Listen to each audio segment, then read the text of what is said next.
City India news channel, हक की आवाज। पैराडाइज फंक्शन पैलेस महबूब नगर। भारत रत्न और मुल्क के सबसे पहले वजीर तालीम मौलाना अबुल कलाम आज़ाद की आज यौम वफात है। आइए मौलाना आज़ाद की जिंदगी पर कुछ सरसरी नजर डालते हैं। अबुल कलाम आज़ाद की पैदाइश 1888 में मक्का मुअज़्ज़मा में हुई। इनका असल नाम मोहिउद्दीन अहमद था, मगर इनके वालिद मौलाना सैयद मोहम्मद खैरुद्दीन बिन अहमद इन्हें फिरोज बख्त के नाम से पुकारते थे। अबुल कलाम आज़ाद की वालिदा आलिया बिनते मोहम्मद का ताल्लुक एक इल्मी खानवादे से था। आज़ाद के नाना मदीना के एक मोतबर आलिम थे, जिनका शोहरा दूर दूर तक था। अपने वालिद से इब्तिदाई तालीम हासिल करने के बाद आज़ाद मिस्र की मशहूर दरसगाह जामिया अजहर चले गए, जहां उन्होंने मशरक़ी उलूम की तकमील की। अरब से हिजरत करके हिंदुस्तान आए तो कलकत्ता को अपनी सरगर्मियों का मरकज बनाया। यहीं से उन्होंने अपनी सहाफती और सियासी जिंदगी का आगाज किया। कलकत्ता से ही 1912 में अल हिलाल के नाम से एक हफ्तावार अखबार निकाला। ये पहला बातस्वीर सियासी अखबार था और इसकी तादाद अशात तकरीबन 52,000 थी। इस अखबार में अंग्रेजों की पॉलिसियों के खिलाफ मज़ामीन शाये होते थे, इसलिए अंग्रेज हुकूमत ने 1914 में इस अखबार पर पाबंदी लगा दी। इसके बाद मौलाना ने अल बलाग के नाम से दूसरा अखबार जारी किया। ये अखबार भी आज़ाद की अंग्रेज मुखालिफ पॉलिसी पर गामजन रहा। मौलाना आज़ाद का मकसद जहां अंग्रेजों की मुखालिफत था, वहीं कौमी हम आहंगी और हिंदू मुस्लिम इत्तेहाद पर इनका पूरा जोर था।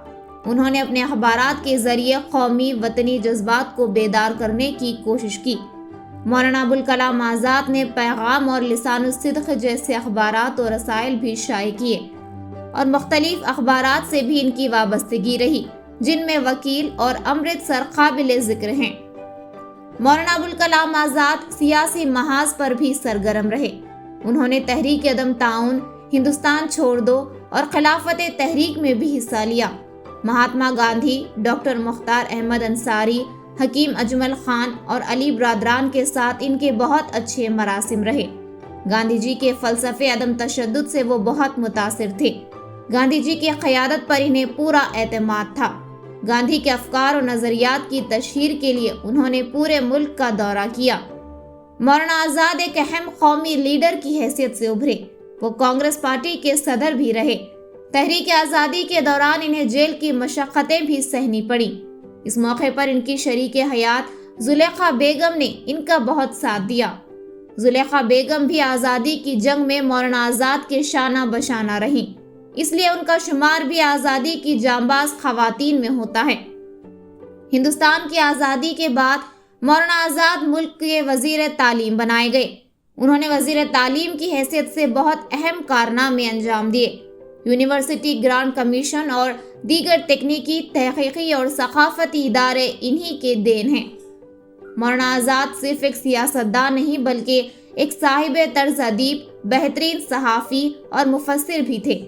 उन्होंने शायरी भी की, इंशाइये भी लिखे, साइंसी मज़ामीन भी तहरीर किए, इल्मी और तहक़ीक़ी मक़ालात भी लिखे, कुरान की तफसीर भी लिखी।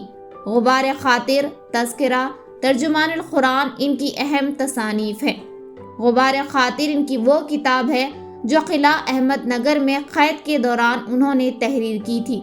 इसमें वो सारे ख़ुतूत हैं जो उन्होंने मौलाना हबीबुर रहमान ख़ान शेरवानी के नाम तहरीर किए थे। इसे मालिक राम जैसे मौक़िक़ ने मुरत्तिब किया है और ये किताब साहित्य अकेडमी से शाये हुई है। ये मौलाना आज़ाद की ज़िंदगी के हालात और इनके कवायफ जानने के लिए बेहतरीन माख़िज़ है। मौलाना आज़ाद अपने अहद के निहायत जीनियस शख्स थे, जिसका एतराफ़ पूरी इल्मी दुनिया को है और इसी जहानत, लियाक़त और मजमूई खिदमात के एतराफ़ में इन्हें भारत रत्न से नवाजा गया था। मौलाना आज़ाद का इंतकाल 22 फरवरी 1958 को हुआ। इनका मज़ार उर्दू बाज़ार जामिया मस्जिद दिल्ली के अहाते में है।